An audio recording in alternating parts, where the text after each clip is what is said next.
Hello everyone, my name is Cameron Cowan. Welcome to the Cameron Journal Newshour.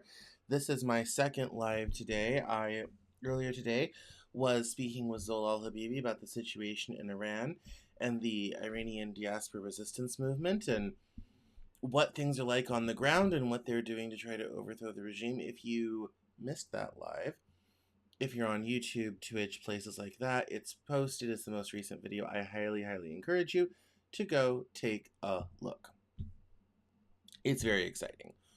So that was earlier, and then I had another recording with the delightful John Graham. We talked about business, we talked about negotiation, his books, his fiction, war, politics. We ended on a very intense conversation about globalization. So yeah, just a lot of stuff today. So I'm a little tired, a little wired, and there's so much. There's just so much. We're not even starting with Iran. That's the end. We're starting with a bunch of other things, including the situation in Cuba, everything else. I want to remind everyone that if you want the Cameron Journal delivered into your inbox, there's an easy way to do that. You head over to cameronjournal.substack.com or cameronjournal.com/newsletter and sign up for the Saturday newsletter. The cool thing about the Saturday newsletter is that you get the Cameron Journal delivered right to your inbox, all the interviews for the week, the news hour, the living joke, suggested articles, and my rolling weekly commentary on the news stories I think you should care about. This past week, it was a lot of Iran and AI, but that's also where I tend to do my deeper dives. A couple weeks ago, I did Georgia election, the evidence around issues with the Georgia election in 2020. So if you're looking for that type of content, cameronjournal.com/newsletter is the place to do that. That's also where I do cameronjournal.com is where I do a lot of my long form writing and things like that, and all the videos get posted and all that sort of thing. So it's a good place to be aware of. It's my home on the internet. So you can follow me on social media at Cameron Cowan on all your favorite platforms, except TikTok, which is at Cameron Journal. And I have threads on issues I'm talking about, news stories that I'm coming out with. I'm posting articles from friends, things that I like. So if you want that end of things, social media is your best bet. So, with all that having been said, let's dive into the headlines, and we're going to start right off the bat. We don't need that. That's from the end of the Living Joke last week. We're going to start right off the bat. What are we even starting with? We are starting, we're going to start with, the Supreme, we're watching a video with Joe Rogan first.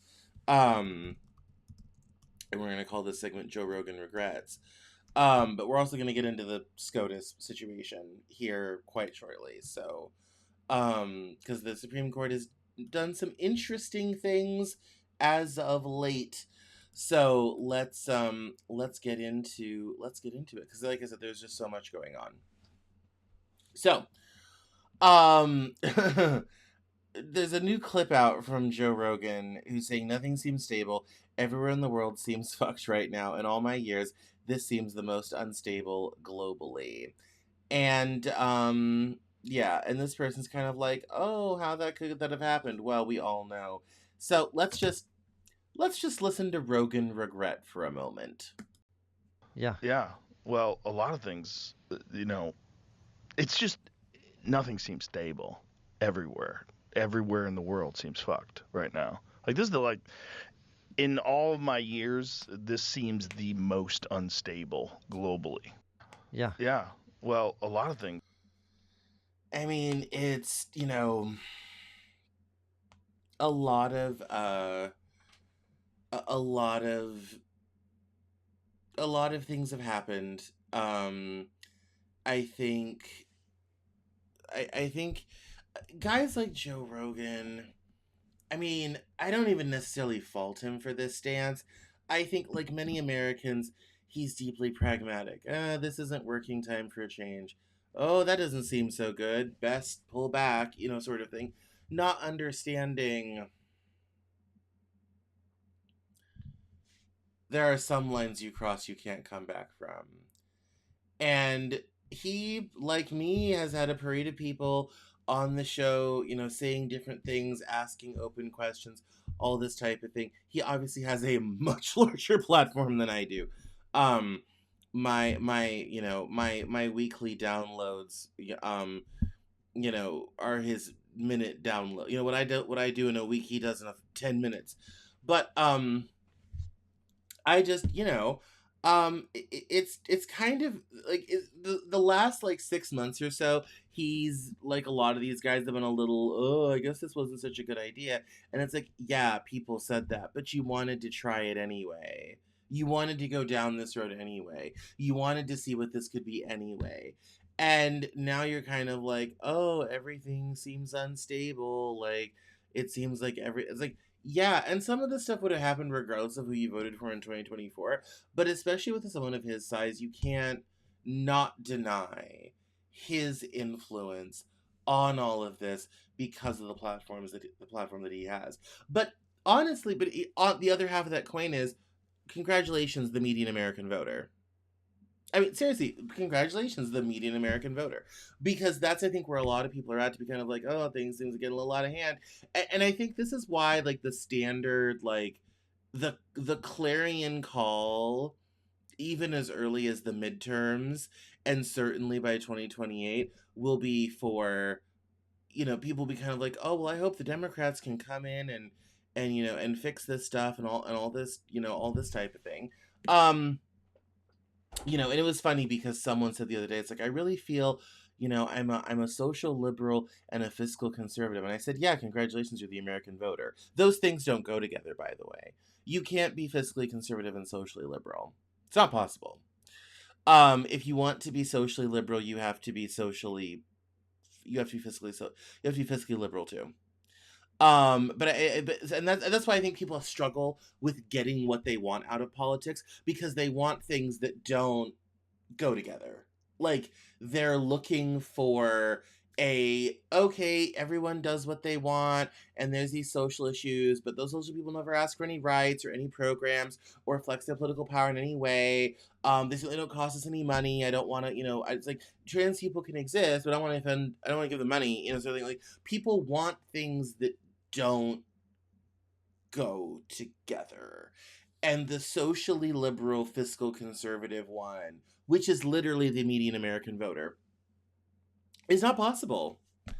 And it's not practical in any sort of representative democracy. When you let people at the table, those people are going to ask for things. They're going to be kind of like, okay, we're here now. We've come a long way. There's inequalities. There's injustice. We want to do something about that. People are kind of like, yeah, but only as it doesn't cost anything or cause us to actually do any change. And people who've been working in the civil rights movement and in racial inequality and things that have known this for decades. Malcolm X once famously, I'm sorry, it was okay, that said the most dangerous thing was well-meaning white liberal people.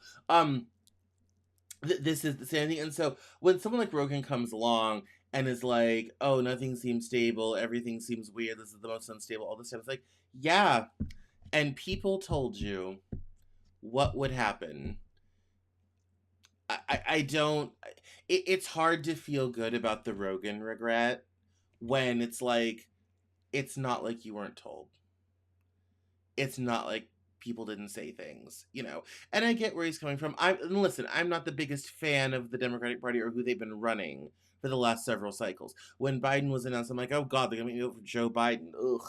I only voted for Obama once. Like, sort of thing. It's like, it's I get where he's coming from, but he also has, his daily listener count is 100 times my weekly listener count. And I feel like I would say, yeah, I'm sorry you feel that way, Joe, but, you've helped make this possible. you've helped make this happen. You got behind someone who made no secrets or bones about what he was going to do, and he has implemented almost all of it. Project 2025, 52% complete. All this, like that's, it's all out there. You had all the information and knowledge, but you caught a vibe, and I appreciate a good vibe, but you caught a vibe, and now we've led us into the shit. And the person who posted this I love their comment. White Americans have been worshiping Reagan and small government for the past 45 years, kissing the feet of sociopathic tech bros for the past 25, praying to the military for the past 250, and hating public services since black folks got access to them in 65. Miss me with the how act. Like, yeah, I mean, it's, it is it is all part of the regret syndrome that is so here and so present. So I'm not going to spend much more time on that because we have a ton to get to. Um, so let's move on quickly to the next segment, which is SCOTUS update. SCOTUS update. Here we go. So I've been having this. I've had this story for a little bit. This is from what, March 3rd? Yeah, because we've been so busy. I just even haven't had time. Oh, this is Vox. I gotta go do the other thing. I need to go get this in Apple News. Hang on. We'll copy that. We'll go down here to Apple News where I have a membership for exactly this moment, and we will paste that in here. I actually have a couple articles in here about the Republican Party's issues with Hitler and all this type of thing, which we're not going to read tonight, but one of these days we'll go through my bookmarks and we'll go through some stuff. Anyway, so the Supreme Court Republicans just seized the most dangerous power in constitutional law. The court's latest ruling invokes a power that corrupts every court that wields it. The Supreme Court's Republican majority just did the legal equivalent of grabbing J.R.R. Tolkien's One Ring, placing it on their collective fingers, and dancing around singing, "I just can't wait to become a Nazgul." On Monday evening, the court handed down Mirabelli v. Bonta, with all 6 of the court's Republicans in the majority and all 3 Democrats in dissent. Republican Justices Clarence Thomas and Samuel Alito also signaled they thought it was too moderate. Mirabelli is one of the most consequential constitutional decisions the Roberts Court has ever handed down. The immediate impact of Mirabelli is that California public school teachers must out transgender students to their parents, even if the students wish to keep their gender identity secret from their family. While the court's decision in Mirabelli is short and does not fully explain itself, the Republican majority appears to object to a California state law which provides that public school employees, quote, shall not be required to disclose any information related to a pupil's sexual orientation, gender identity, or gender expression to any other person without the pupil's consent unless otherwise required by state or federal law, unquote. To reach this outcome, the Republican justices cite 2 provisions of the Constitution. The first is the First Amendment's language protecting the free exercise of religion. The Republican justices claim that teachers who respect their trans students' privacy interfere with the right of parents to guide the religious development of their children. The first part of the court's decision is likely to impose impossible obligations on public schools and their employees. Are teachers now required to tell parents anytime a student does something their parents might object to on religious grounds, such as eating non-kosher food, removing a hijab, or dating a classmate? But this first aspect of the court's decision in Mirabelli is the least consistent with the Republican justice's prior cases interpreting the Free Exercise Clause. Last June, in Mahmoud v. Taylor, the Republican justice ruled that public schools must inform parents in advance if they plan to teach books with LGBTQ characters or themes, and allow those parents to remove their child from those lessons. Since Justice Amy Coney Barrett's 2020 confirmation gave Republicans a supermajority, the court has been extraordinarily sympathetic to claims brought by the religious right. The second part of the court's Mirabelli decision is where the Republican justice grasped the One Ring, a legal doctrine called substantive due process, which judges can use to create constitutional rights not explicitly mentioned in the Constitution. In the early 20th century, when economic conservatives were ascendant on the federal bench, the Supreme Court used substantive due process to invent a right to contract that the justices used to strike down workplace legislation, such as minimum wage laws and laws protecting the right to unionize. In the 60s and 70s, when cultural liberalism was ascendant among legal elites, the justice invented a right to privacy that encompassed various sexual freedoms, including the right to an abortion. Modern-day Republican justices, largely due to their revulsion against Roe v. Wade, were previously vocal critics of substantive due process. Indeed, in her Mirabelli dissent, Justice Elena Kagan quotes several of her own Republican colleagues railing against this legal doctrine. Thomas, for example, wrote in 2015 that substantive due process is a, quote, dangerous fiction, unquote, that allows judges to roam at large in the constitutional field, guided only by their personal views. Similarly, Justice Neil Gorsuch warned in a 2018 opinion that judicial misuse of the so-called substantive component of due process enables judges to dictate policy on matters that belong to the people to decide. For what it's worth, I agreed with Thomas and Gorsuch in the 2022 essay entitled The Uncomfortable Problem with Roe v. Wade, although I also argued that in that piece that rights such as the right to an abortion, to marry a person of the same sex, which the court previously grounded in substantive due process, could instead be found within the Constitution's guarantee that no one be denied equal protection of the law. But the widespread anti-trans panic among Republicans appears to have inspired all 6 of the GOP-appointed justices to abandon their past critiques of substantive due process and proudly wear the One Ring. The practical upshot is that the court's Republicans may now use this most dangerous of legal doctrines to strike down literally any law or to otherwise impose their personal preferences on the nation. And then it goes into some other history and whatnot that we will not read right now because we're busy. Things are happening. And I also, besides that, there's another, I had another Supreme Court. Here it is. It was just one tab over. So that's Mirabelli, and schools will now be required to tell parents if they if their child is changing gender identity or anything like that, or even are gay or dating a class or whatever have you.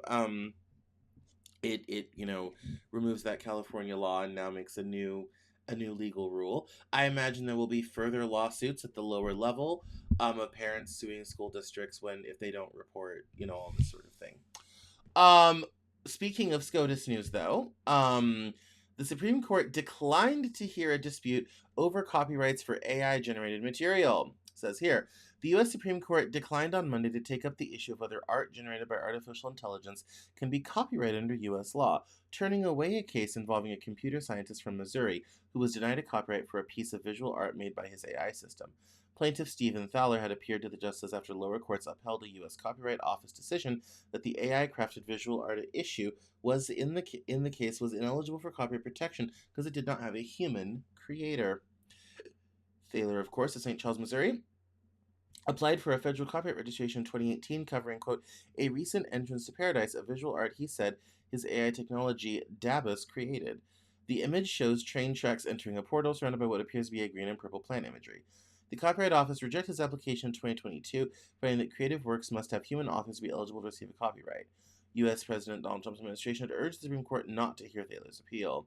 The Copyright Office has separately rejected bids by artists for copyrights on images generated by the AI system Midjourney. Those artists argue that they were entitled to copyrights for images they created with AI assistance, unlike Thaler, who said his system created a recent entrance to paradise independently. A federal judge in Washington upheld the office's decision in the Thaler case in 2023, writing that human authorship is a bedrock requirement of copyright. The U.S. Court of Appeals in the District of Columbia Circuit affirmed the ruling in 2025. Thaler's lawyers told the Supreme Court in a filing that his case was of paramount importance, considering the rapid rise of generative AI. With a refusal by the court to hear the appeal, Thaler's lawyers said even if it later overturns the Copyright Office test in another case, it will be too late. The Copyright Office will have irreversibly and negatively impacted AI development and use in the creative industry during critically important years. Although the Copyright Act does not define the term author, multiple provisions of the Act make clear that the terms refer to human rather than a machine, the administration said. The Supreme Court previously rejected Thaler's request to hear his argument in a separate case involving prototypes for a beverage holder and a light beacon concerning whether AI-generated inventions should be eligible for U.S. patent protection.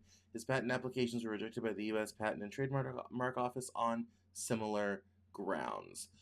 So it appears that if you are making images using AI, you can't copyright them.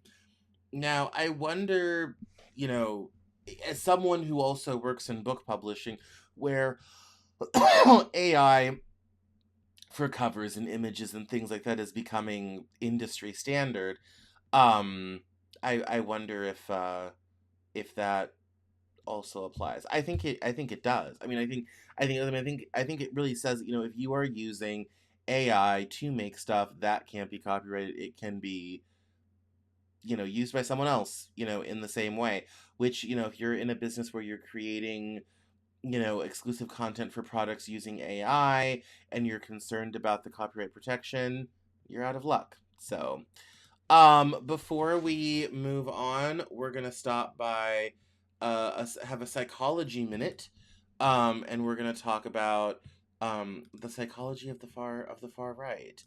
Um, uh, and I thought this was interesting from SciPost, where they say, quite fascinatingly, that a new study published in the Journal of Personality and Individual Differences suggests that a person's ability to handle uncertain situations plays a role in their political choices.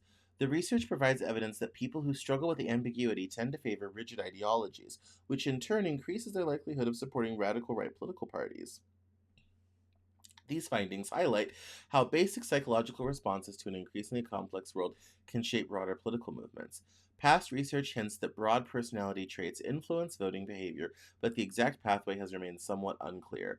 To explore this dynamic, the researchers focus on a psychological concept called tolerance for ambiguity.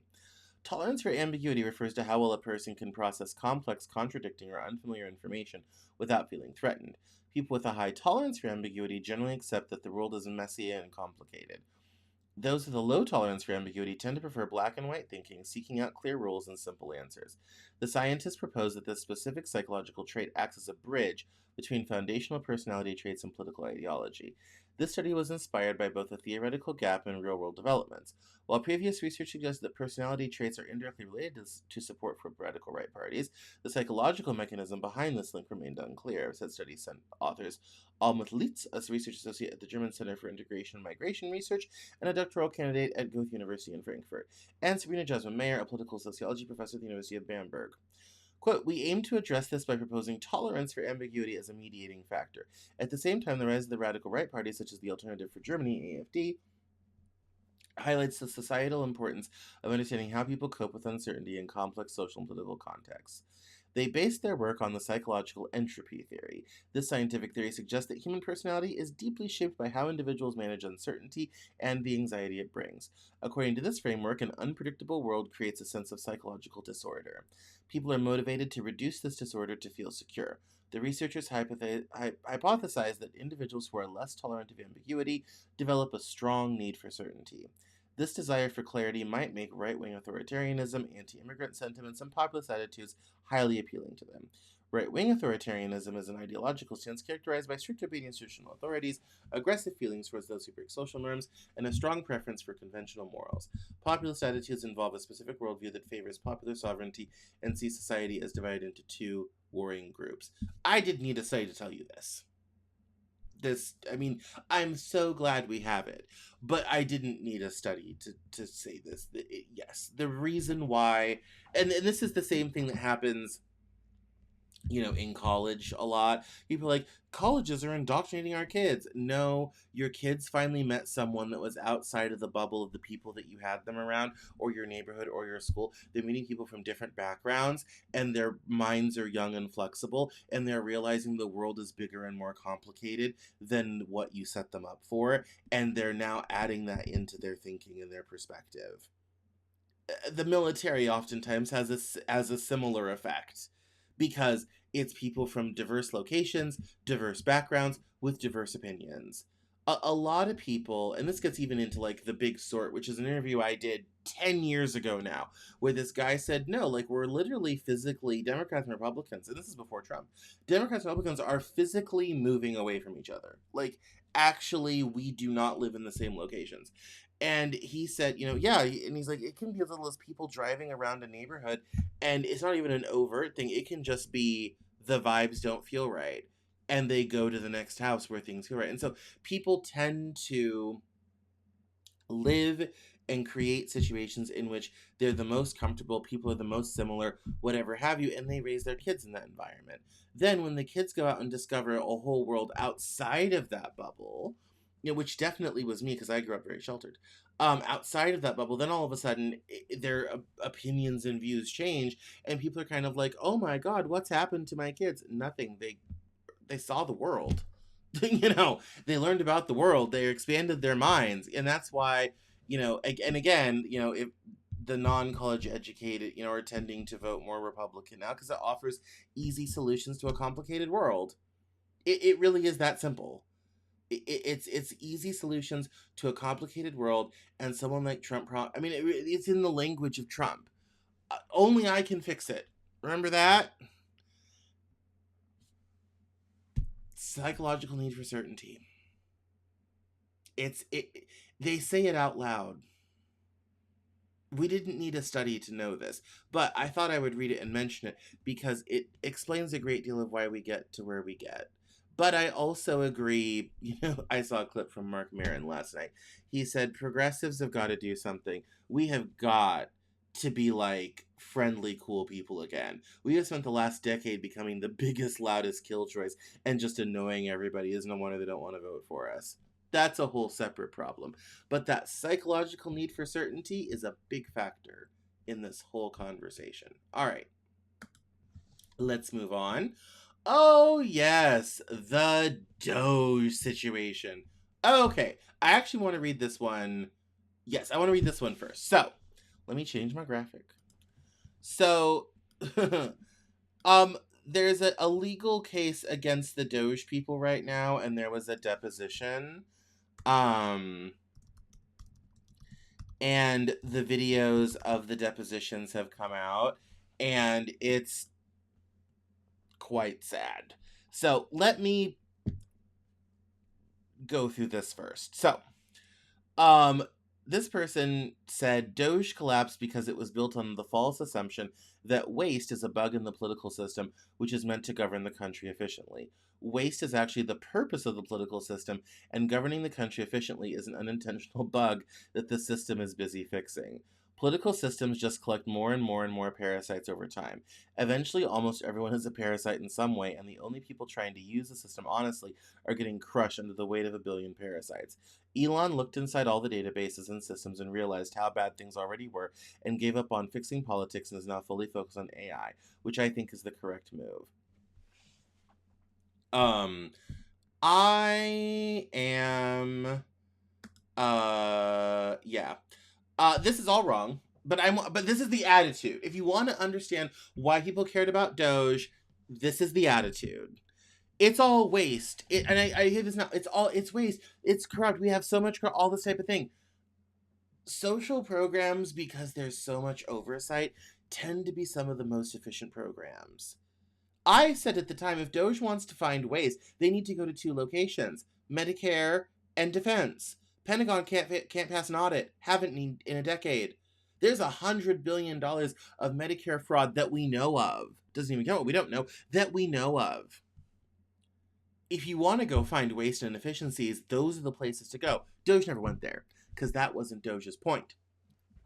Now, this comment here is very interesting because it says that contradicts Elon's own statements that have the Doge team. Elon said he had identified and cut billions in wasted spending, like national park surveys. Turns out he was just lying. There were no $150 million fake people getting SS in our $100 billion parks and surveys. Same pattern he's used in business. Some business leaders like Elon are parallels to politicians, seeking inefficiency and corruption for extraction. Waste could be cut by someone who actually wanted to care about cutting it. That was never Elon's real goal. And it never was. The whole point of Doge was to get rid of the programs the Republican Party has been trying to kill in Congress for decades. That's why none of us were surprised when they went after the NEA or PBS or anything like that, because some of us are alive in the 90s. Remember when Newt Gingrich was trying to get rid of that stuff? Some of us are alive for the Bush administration when they were trying to get rid of that stuff. They finally got their wish. That's the kind of the thing with like Project 2025 and Doge and all this type of thing is, in Trump, the Republican Party is getting a wish list they've had since at least 1994 and probably before that. And they are finally getting it all. They have stripped government out the way they've always wanted to. They have ended the silly programs the way they've always wanted to. Not a single thing they're doing is new. Not one. I'm surprised with the lack of legality and constitutionality of it, but I think that was the point. They could never find a constitutional or political way to get it done, so they found a way to do it illegally.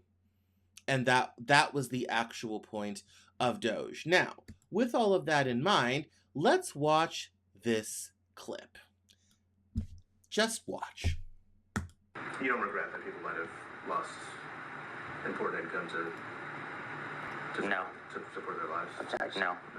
I think it was more important to reduce the federal deficit from $2 trillion to close to zero. Did you reduce the federal Joseph? No, we didn't. This is a history of the HIV/AIDS prison movement and its legacies in the United States. My book project narrates how activists fought the convergence of HIV/AIDS and incarceration from inside and outside prisons across the Reagan through Clinton years, and argues that this organizing holds legacies in the prison abolition movement of the 1990s to today. This is one of the grants that you or Mr. Fox identified as craziest at NEH, is that right? That's right. Why did you identify this as one of the craziest grants?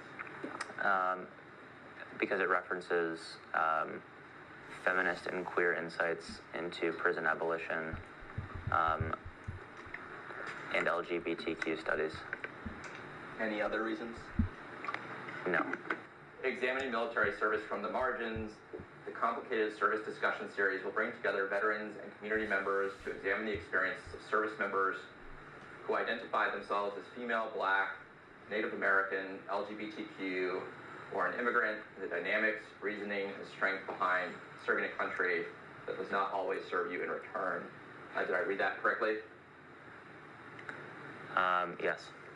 You and Mr. Fox identified this as one of the craziest grants at NEH? Yes, it appears so. Why did you do that?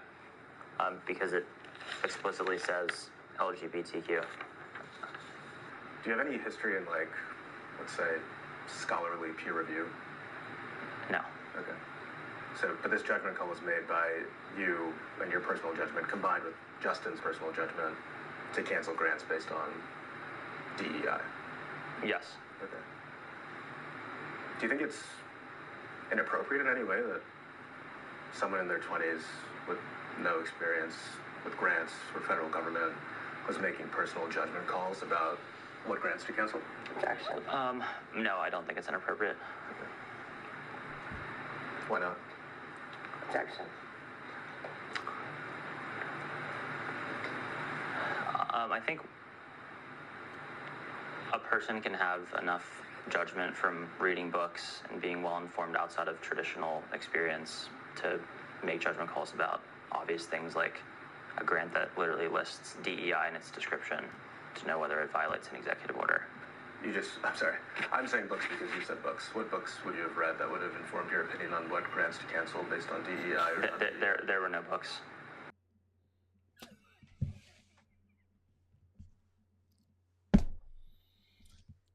For your consideration. Like, just literally, for your consideration.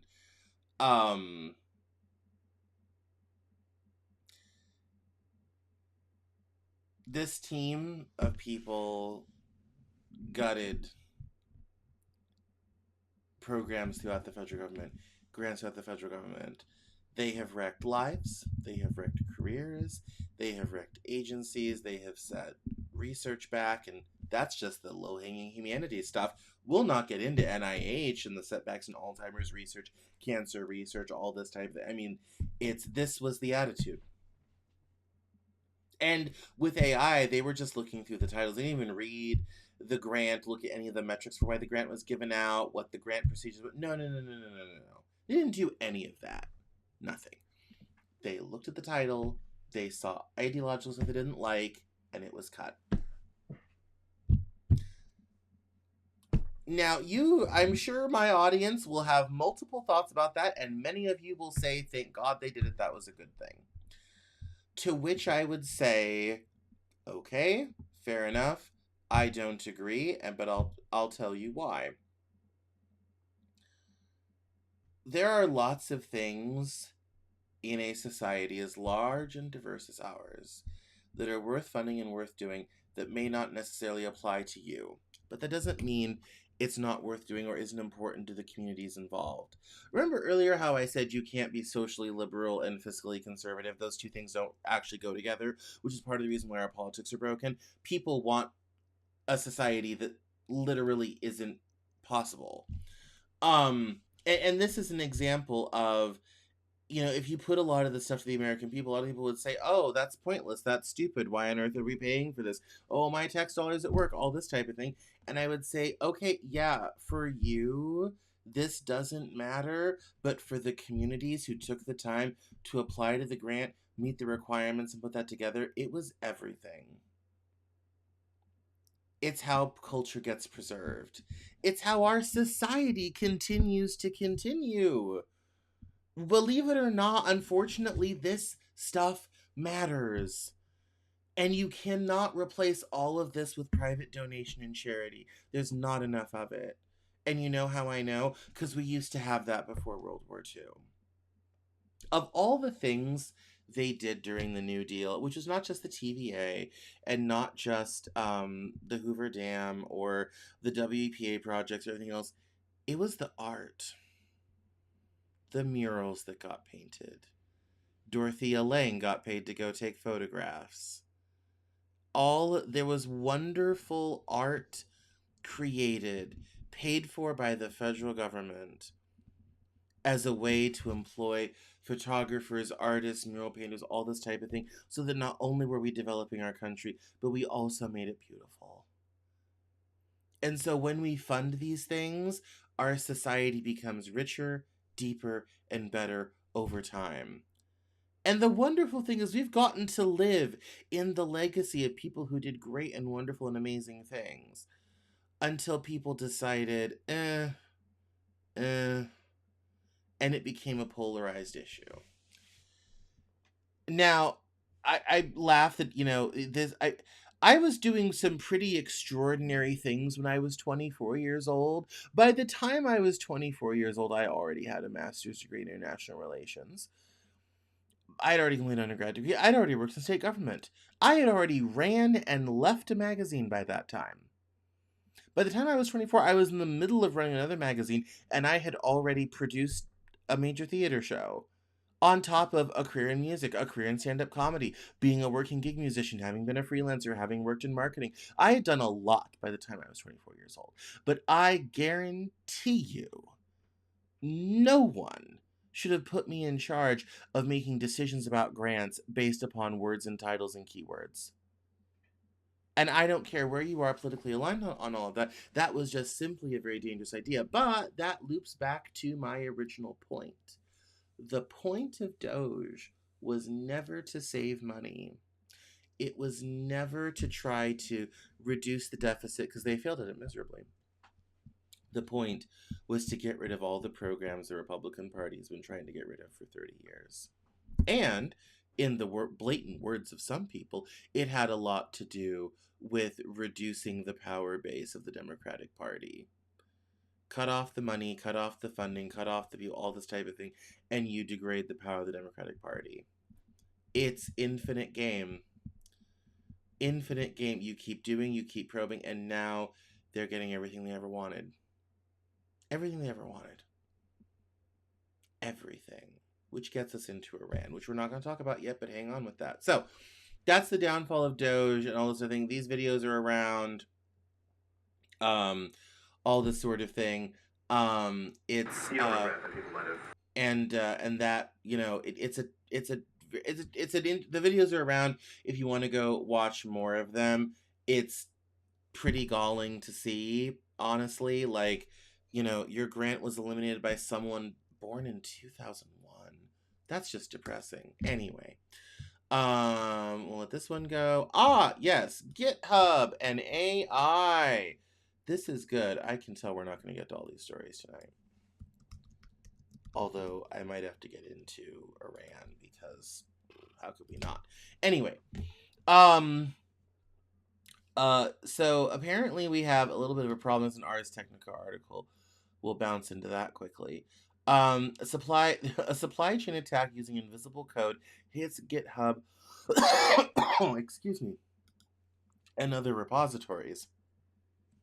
Researchers say they've discovered a supply chain attack flooding repositories with malicious packages that contain invisible code, a technique that's flummoxing traditional defenses designed to detect such threats. The researchers from firm Aikido Security said Friday they found 151 malicious packages that were uploaded to GitHub from March 3rd to March 9th. Such supply chain attacks have been common for nearly a decade. They usually work by uploading malicious packages with code and names that closely resemble those of widely used code libraries, with the objective of tricking developers into mistakenly incorporating the former into their software. In some cases, these malicious packages are downloaded thousands of times. The packages Aikido found this month have adopted a newer technique, selective use of code that isn't visible when loaded into virtually all editors, terminals, and code review interfaces.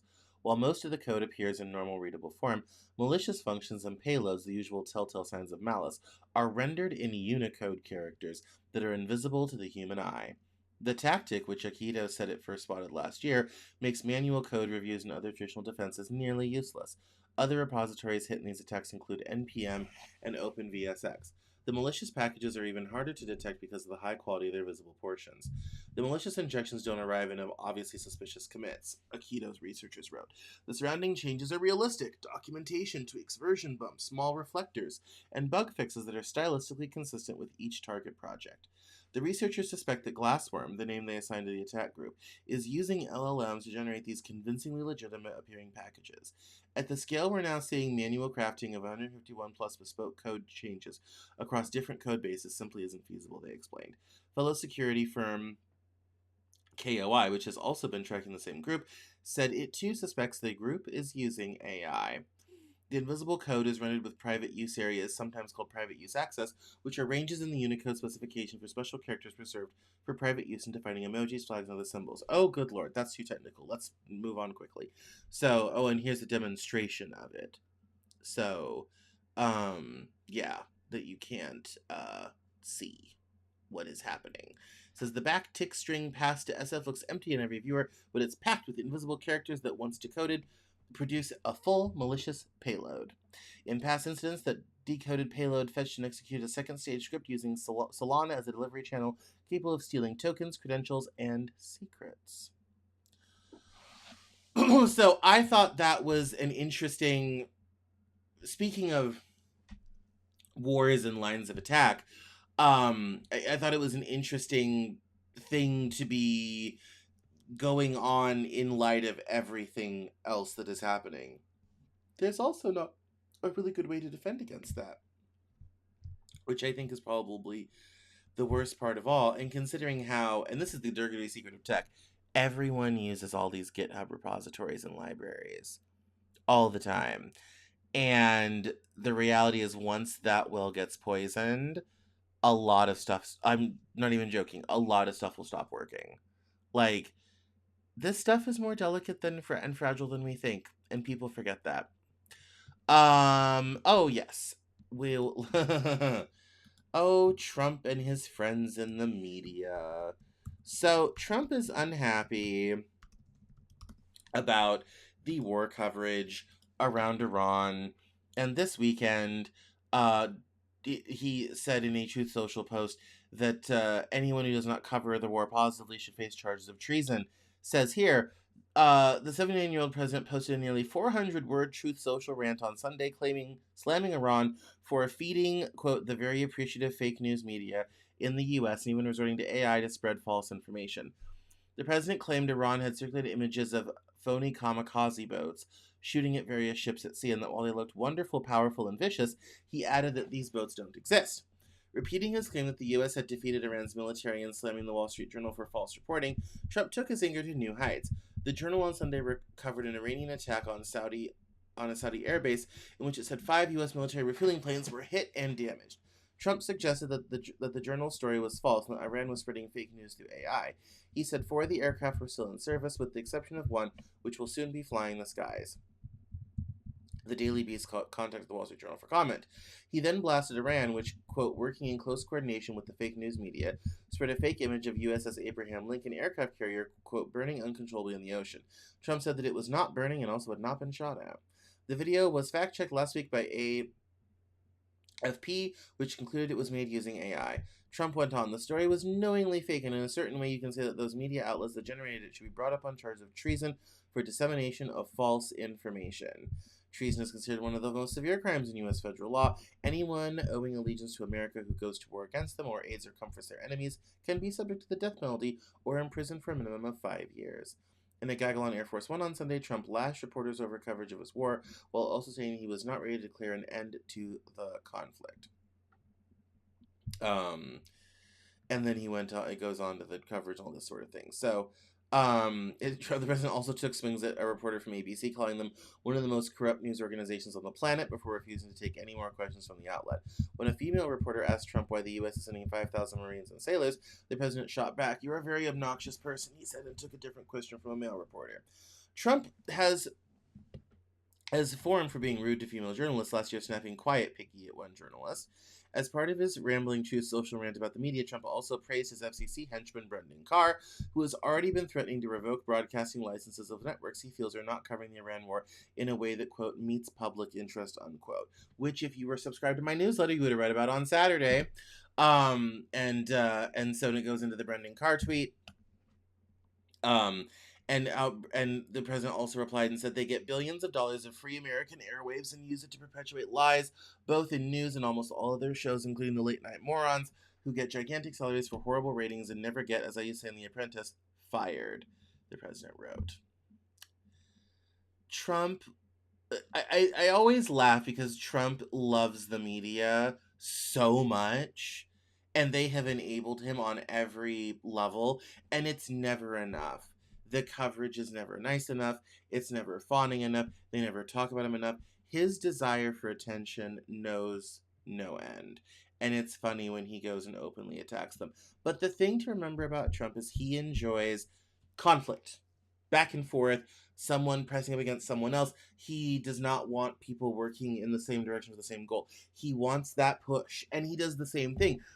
So when the media's like, says, they're saying this, I'll push back. It has nothing to do with the truth or what's right or whatever have you. It has entirely to do with the conflict. That's what Trump values.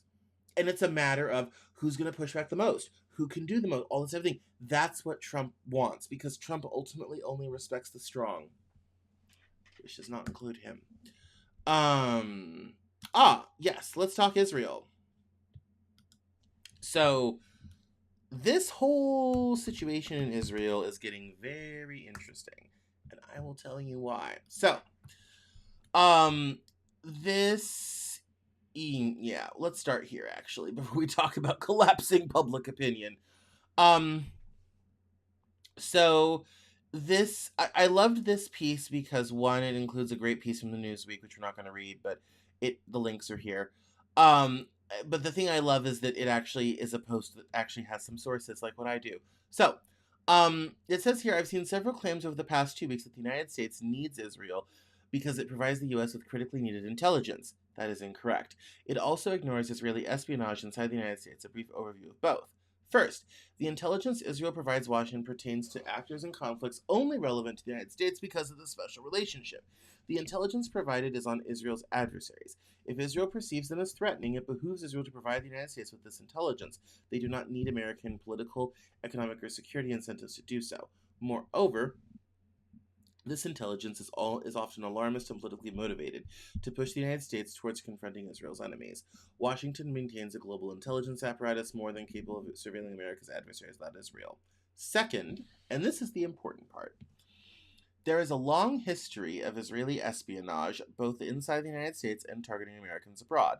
The U.S. intelligence community has highlighted this threat for decades. A leaked CIA document from 1979 discussing Israel's foreign intelligence operations noted the United States is at the top of the Israeli intelligence priorities, while U.S. intel officials testifying to Congress in 2014 described Israel's espionage activities in the U.S. as unrivaled. Israel and the lobby also go to great lengths to work around the Foreign Agents Registration Act in their attempt to influence Washington. So long as Israel feels like it can continue such behavior without repercussions, why would it ever stop? And then it gets into some really great histories, including an article by Charles Babcock from 1986 about Israeli intelligence, one from 2014, 2 articles from Jeff Stein from 2014, an article with Glenn Greenwald, of all people, from 2015, Glenn Kessler from 2020, and a really great article from The Guardian from 2024.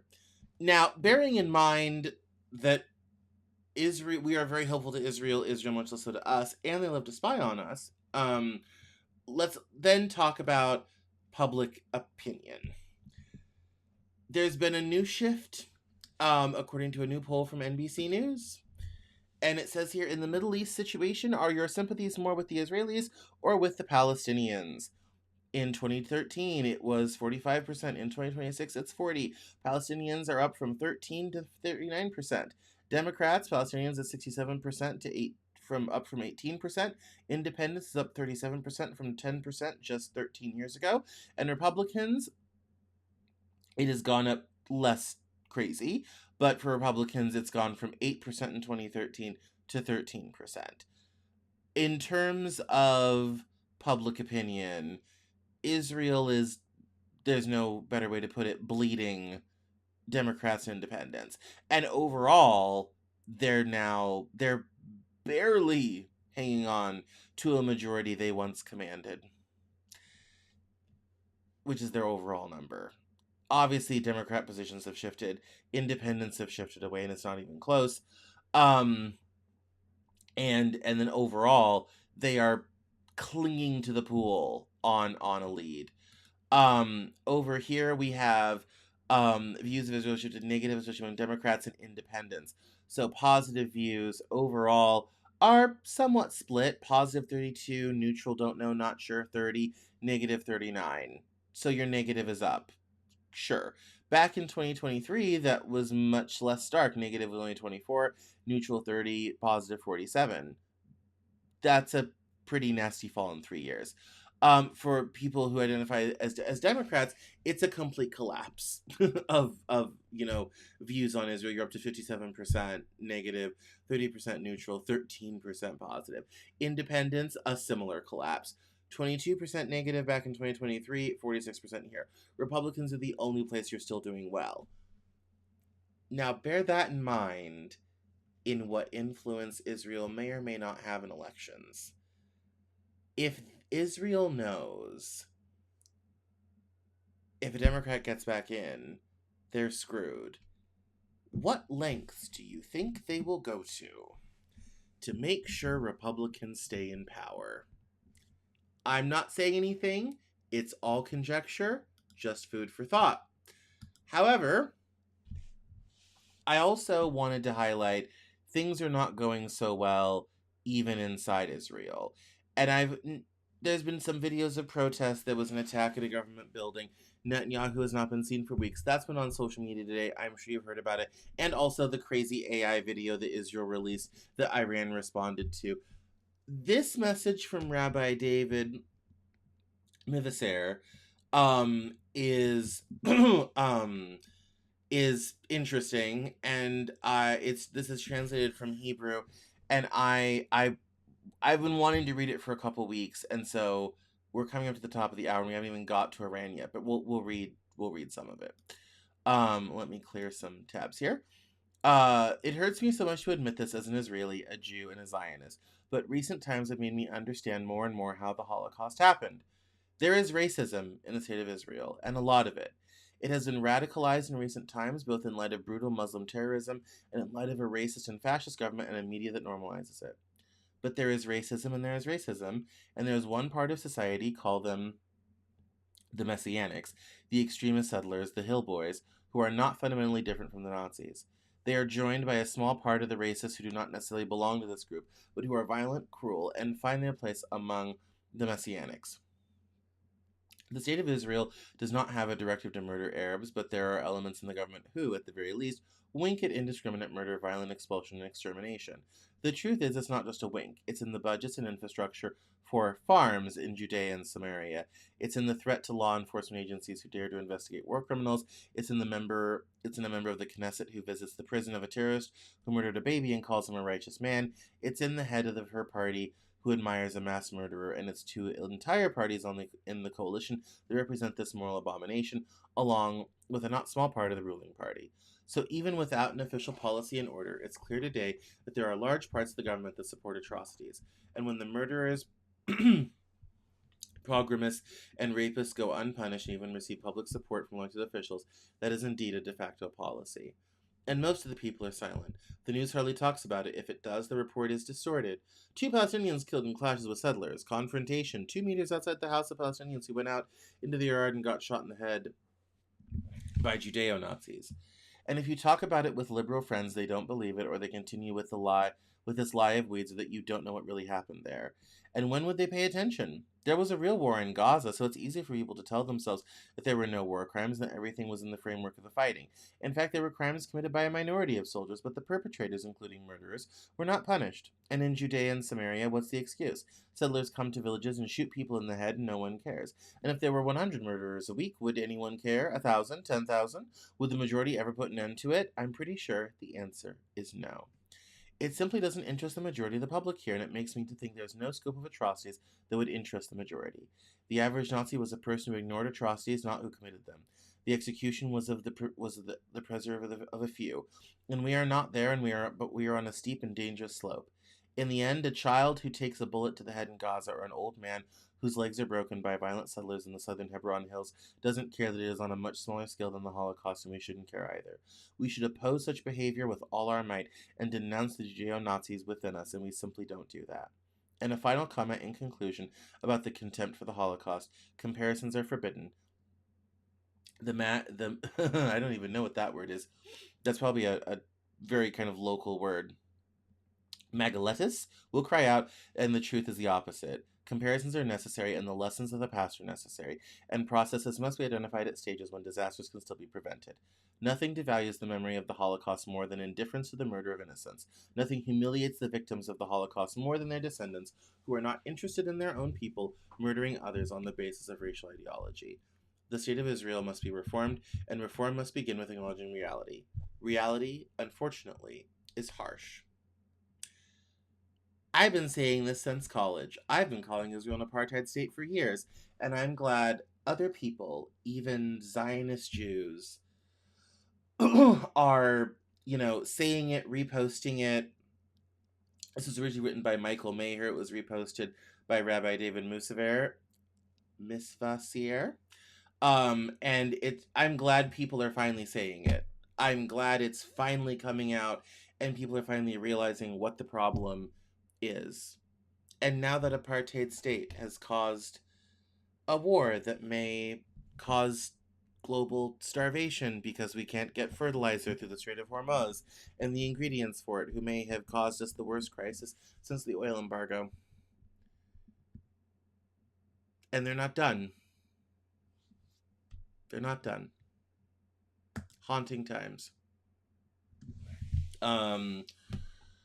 It's 8:02. There is some movement around China and Taiwan. There's 26 warplanes and 7 warships positioned around the island. And a lot of people on Twitter have their hair on fire and thinking that China is going to take Taiwan, and that will then, end modern technology, because most of the world's chips are made in Taiwan at TSMC. And that if there's a blockade, Taiwan has limited energy supplies, because guess who they import oil from? So there's a lot of hair on fire today about all of this. But as this person accurately points out, 26 planes and 7 ships is the usual China pressure campaign, not some surprise apocalypse. And your 11 days line is bullshit too, because Taiwan says it has over 100 days of oil and 11 days of gas, not 11 days left to live. So you're going to see a lot of hair on fire about China-Taiwan. It's the ordinary type of thing. Be careful with social media. We don't hear much about the Epstein files lately now, do we? Well, there's a reason for that. Massive Jeffrey Epstein bombshell drops as the pedophile's personal accountant reveals that Epstein's estate paid off one of Donald Trump's accusers. It says here, Richard Kahn, who served as Epstein's accountant, testified before the House Oversight Committee earlier today. And by today, we mean, when was this dated? Last week. He worked with the billionaire predator for over a decade, offering him unique insight into his shady operations and business practices. While more details will be released at a later date, Congressman Suhas Subramaniam took to X to share his notes from the deposition. He revealed that Kahn mentioned 5, quote, rich and powerful parties who bankrolled Epstein's operations: Les Wexner, Glenn Dubin, Steven Snosky, and the Rothschilds, and Leon Black. Kahn also, and we actually know that because that guy did that financial analysis and tracked some of that. Kahn also mentioned former Israeli Prime Minister Ehud Barak as having close financial ties to the pedophile. A Trump accuser received money from the Survivor Fund managed by Kahn, wrote wrote Subramayam. Guys like Khan enable billionaires like Epstein to get away with crimes that the other 99% of Americans couldn't, he added. If Trump is innocent like he insists, why would his best friend Epstein be paying out money to his accuser? The answer is obvious. Trump is a serial sexual predator and a pedophile. We still don't necessarily know that. It could not necessarily have been for Trump. Not that I'm defending him, but that's not proof. The congressman goes on, quote, another person who was an accuser of Donald Trump who was given a settlement by Jeffrey Epstein's estate, we did confirm that, he said. When asked for more details, he demurred and said that it would be best to wait for the release of the transcript. Quote, we wanted to confirm that certain accusers had received settlements, and he confirmed that, he explained. We already know that Trump's name was all over the Epstein files, and he has been accused of heinous sexual abuse and rape. In one particular case, he was accused by a woman of sexually abusing her when she was only 13 years old. Her allegation was so credible that the FBI interviewed her 4 times. Pam Bondi's Justice Department tried to bury the interviews, but they were eventually uncovered. Enough is enough. An exhaustive investigation must be launched immediately, and this accountant must be forced to reveal everything that he knows. That would be him in the middle. As the old adage goes, if you want to know the story, follow the money. That's an interesting indication of what could be, but it doesn't prove anything yet, and people forget that. The situation in Cuba has become untenable for all parties involved, especially in Cuba. So ever since we took over Venezuela, we have banned Cuba. We've embargoed Cuba from importing oil. They were getting all their oil from Venezuela. We have stopped those shipments. And now, after weeks of rationing and trying to survive it, the national power grid has collapsed. And breaking news into CNN, Cuba's electrical grid has suffered a complete and total collapse. This is according to the country's power operator. It's the first nationwide blackout since the U.S. effectively shut off the flow of oil to Cuba. So that, if the Trump administration was trying to use the oil embargo to get the Cuban regime to fall apart,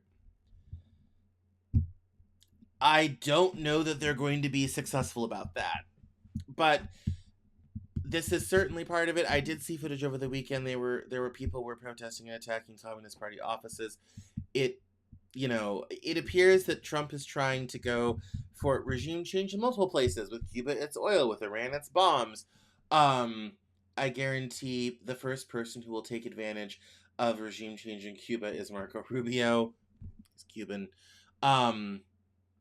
And it will be interesting how that develops, how many people in hospitals may die, how many people will go without food in a society that already has a lot of shortages. I know that for weeks now, hospitals have been using emergency generators. There have been rolling brownouts, blackouts. It appears they've finally run out of everything. And it's over. And I wonder what Cuba will do in response. My guess is there's a lot of negotiations happening behind the scenes, and this is leverage. I regret that so many people have become involved. The regular Cuban person has become involved in a greater gambit, and the U.S. trying to tie up old loose ends. It's hard, I think, tying back to the start of the show, and I was talking about Joe Rogan. I think it's hard to deal with the emotional gravity of everything happening right now. Even just what we've talked about in the course of this news hour. And I haven't even gotten to Iran yet. That's next. It's a lot to take on emotionally. The last non-Iran story I have going is about Pokemon Go to the polls. Pokemon! Pokemon Go is, yeah, so, you know all the privacy people that said, oh, this isn't good for privacy, they're tracking all your location data. Well, yep, as we now know, Pokemon Go data was used to build a 3D map of the world by contributing 30 billion crowdsourced images. And Bilal Sidhu interviewed Niantic, who is the creator of Pokemon Go, their CTO Brian McClendon, last year. And he said that Pokestop data isn't what you think it is. It's not a surveillance panopticon of your neighborhood. These are static pictures of parks, statues, murals, landmarks, the places people congregate. Brian described it as building the map from the bottom up, from the locations where people spend time. Think of these 20 million waypoints as basically the inverse of what Google mapped with Street View. Google mapped the drivable streets. Niantic mapped where people actually hang out. Cool data, genuinely useful for visual positioning, but very different from what the headlines imply. It says that at the person level, they're capturing different data at different levels. At the person level, Axon body cams on hundreds of thousands of officers. Meta Ray-Ban glasses capturing first-person POV at scale. Overseas operators reviewing images every time someone says, "Hey, Meta." At the vehicle level, Tesla dash cams on every car in the fleet, massive onboard compute extracting and distilling data in the cloud. Flock Safety deploying CCTV across neighborhoods and cities, Amazon with Ring cameras on every doorstep, and Mailroom recently got dragged over that at the Super Bowl commercial about fusing all these cams together to find your dog, plus dash cams on every Prime delivery van. At the headset level, Apple Vision Pro and Meta Quest build a 3D model of whatever room you're in every time you put them on. At the platform level, Google and Street View cars, aerial planes, satellite imagery, and live location from every Android phone in your pocket. Apple doing the same with mapping cars, and every LiDAR iPhone is quietly a 3D scanner. And yeah, despite the Apple's too privacy-conscious narrative, they're collecting location data too.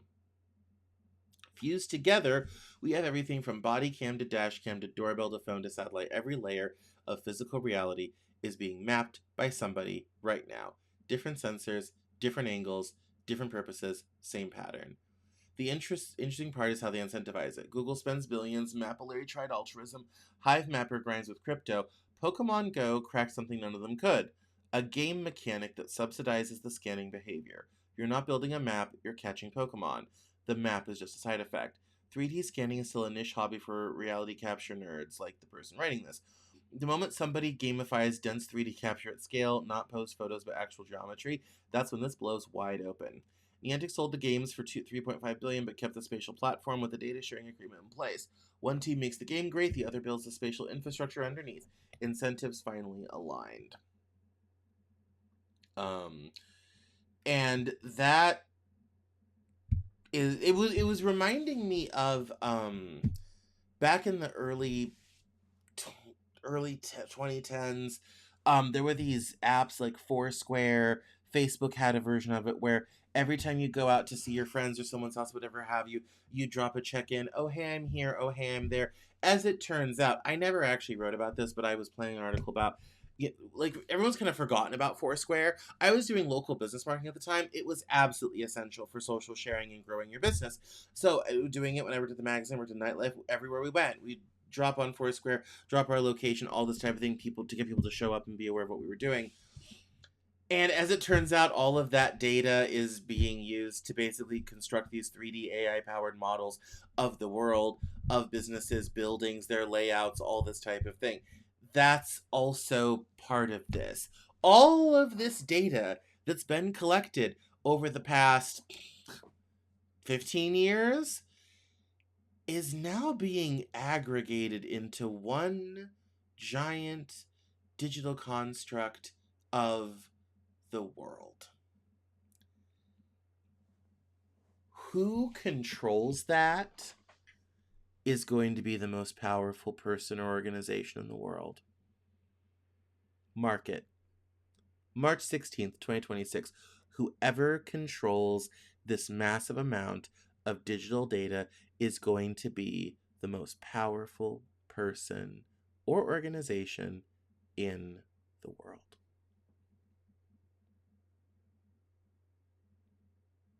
The slope has slipped. We don't have privacy anymore.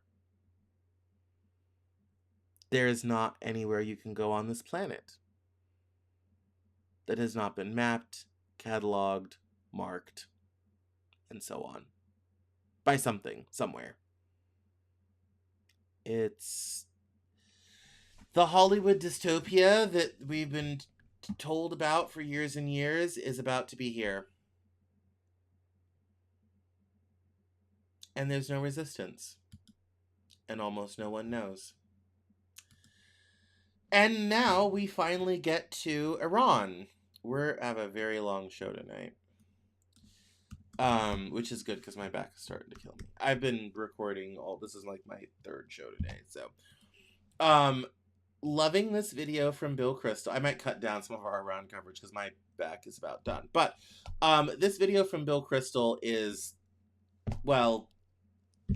I must say I find it a little bit, it's kind of a syllogism when people talk about what a great ally Israel is.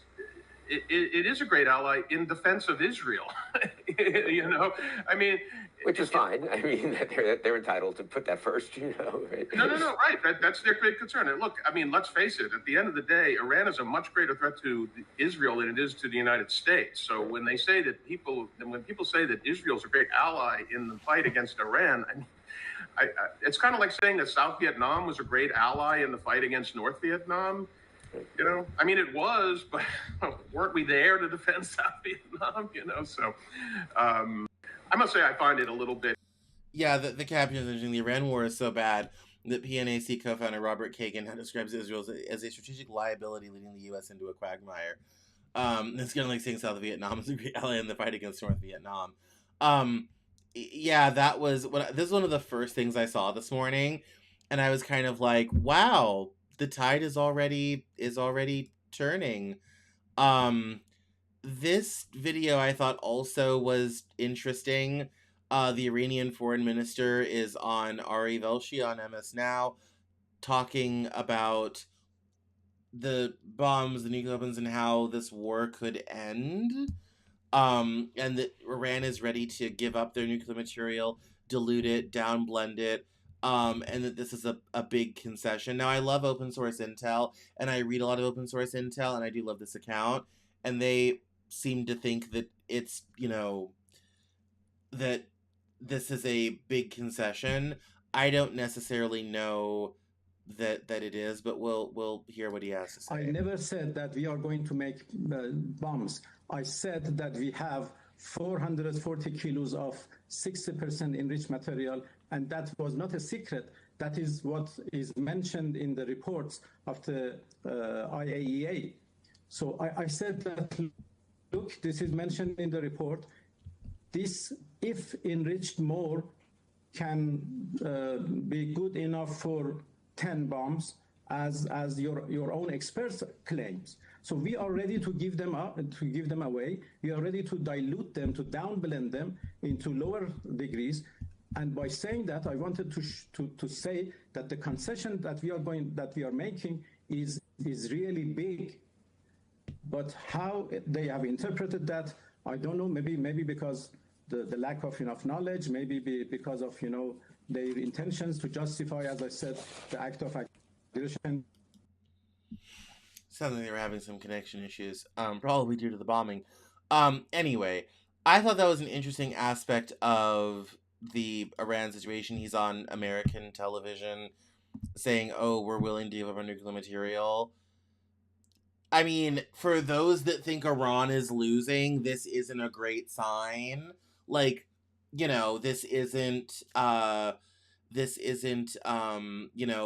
the talk of a nation who's ready to hunker down and beat the great imperialist power. It seems like Iran might be looking for an exit ramp. But that's based on this source of data. We've got a few more tabs. Let's keep going. According to Axios, Iranians will keep the Strait of Hormuz closed until they get a permanent peace deal, even if Trump tacos gives up. Privately, U.S. and Middle Eastern officials believe the crisis could continue for the next 6 months. And it says that the administration and allied countries who believe the instability in the Middle East and U.S. involvement could continue until September, even if the war shifts to a low-intensity conflict. Israel told journalists it plans at least 3 more weeks of attacks on thousands of additional targets in Iran. So that was in Axios this morning. Right now, the Strait of Hormuz does appear to be open to any ship that is not for Israel or its allies. A Chinese ship is supposed to have passed through the Strait of Hormuz today. I think I have that. Did I? No, I didn't save that one. It's yeah, but there was already like a Chinese ship that passed the Strait of Hormuz. So the Iranians are basically letting through ships of other countries that are not US or its allies. How long before a Gulf state dumps the US to get their product out? You know, how long these Gulf states going to hang on? My guess is not long.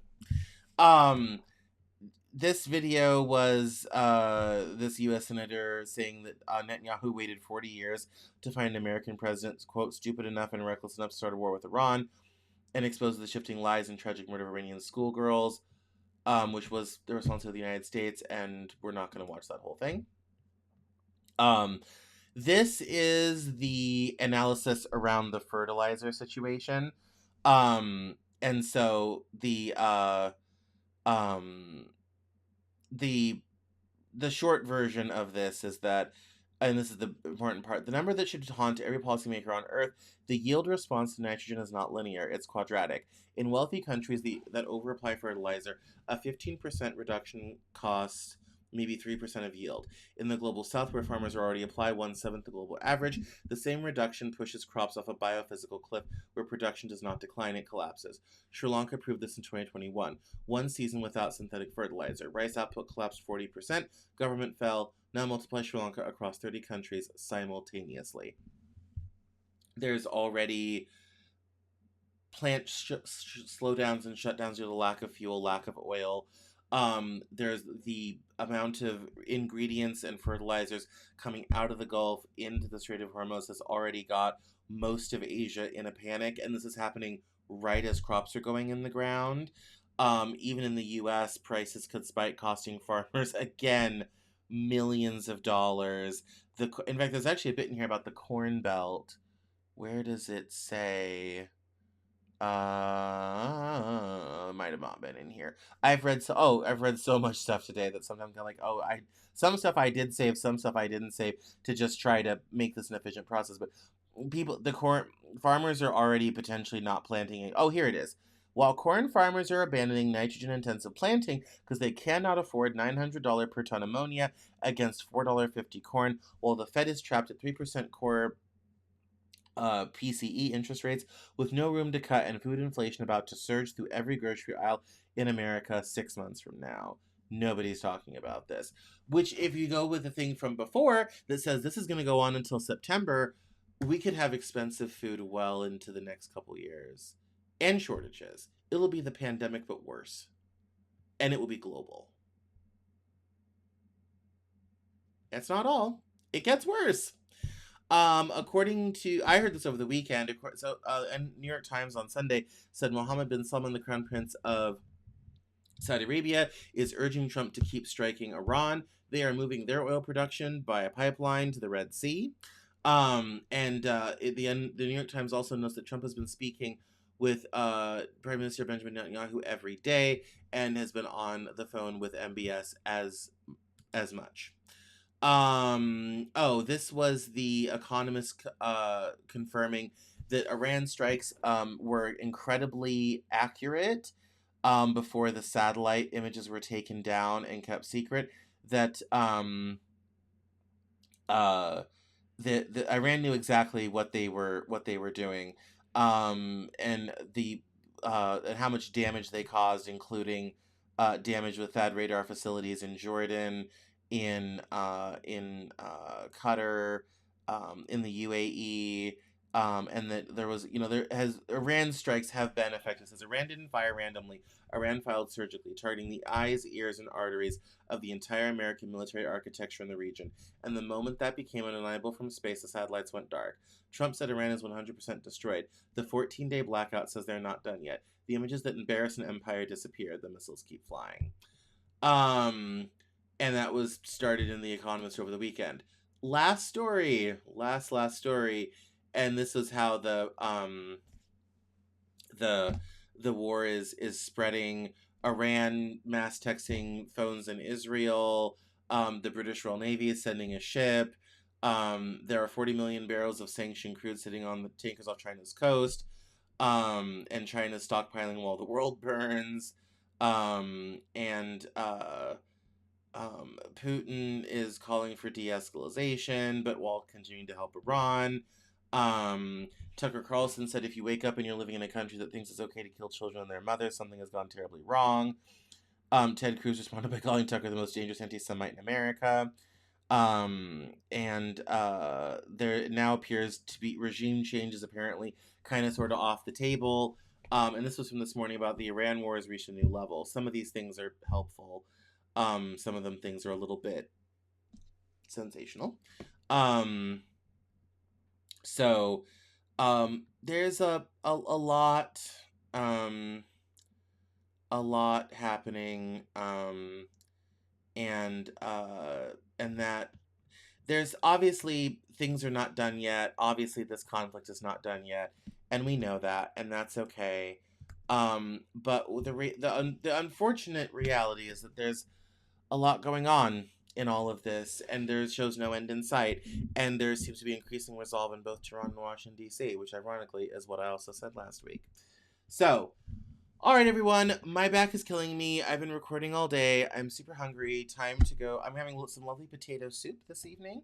I love a cozy potato soup. It's pouring rain here. We have a terrible storm on the East Coast today. It's pouring rain here. So I'm going to go have a cozy soup with a little bit of ham, some cheese on top. Will be delicious. Thank you so much for watching. My name is Cameron Cowan. This is the Cameron Journal Newshour. You can follow me online. Sign up for everything at CameronJournal.substack.com or head over to CameronJournal.com for the latest. I'm doing a series right now about Relief, a wonderful new company who is doing point-of-intent crypto to verify humanity in the age of AI. And those articles will be coming out. There's some social posts coming out this week. So make sure to follow me everywhere, CameronJournal.com for links. Thank you so much for watching. I will see you next week. Have a great night. Oh, I'll be here Wednesday with The Living Joke and the guys. So we'll be here Wednesday for that, and the news will be back next Monday. The interviews this week is Juliette Rose. We talked about writing and her fiction writing and everything. And then tomorrow, actually, we will be have an interview with Steve Keen, the economist, about how economics is broken. So make sure to tune in for that this week. All right, everybody. Have a great night. Bye-bye.